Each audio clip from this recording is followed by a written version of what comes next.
My wife and I are grandparents and great-grandparents of children and adult children in Washington and Oregon.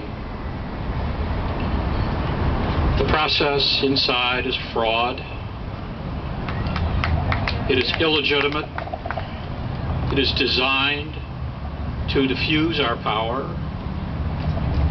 So it's good to get on the record. And I left after 12 seconds of saying that to them, I left my written testimony and came out here because you're not just hearing, you're listening. Yeah.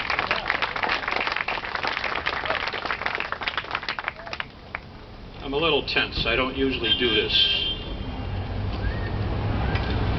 DEQ's decision to deny the scope of reality at Boardman is ludicrous, absurd, surreal, even laughable if it were not so tragic.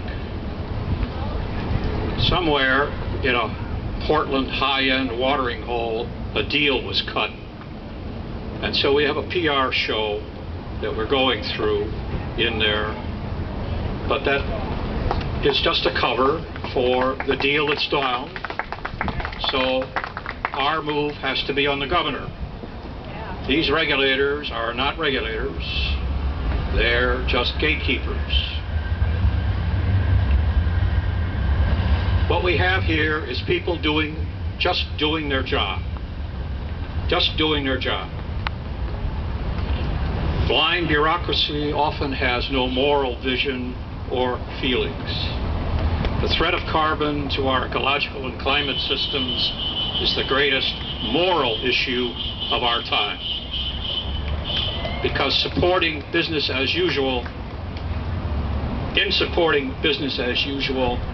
we are consciously and intentionally bringing on a planet-wide Holocaust. I do not use that word lightly. It's a Holocaust of destruction and death to much of creation, placing even our own human children and grandchildren in a very different and miserable world. Just doing their job. Adolf Eichmann said, "I'm just doing my job." So as Hannah Arendt said of Eichmann, I say of DEQ, this lobotomized decision-making about Boardman is truly the banality of evil.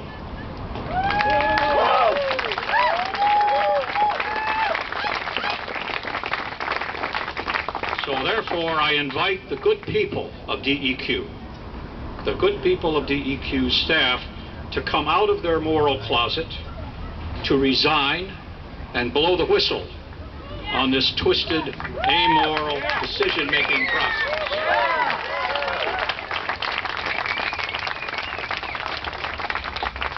By testifying themselves, telling the true story behind the Boardman deal, they can help us stop this insane plunge toward Holocaust. Their own grandchildren and children will embrace them in gratitude, and so will we. Thank you. I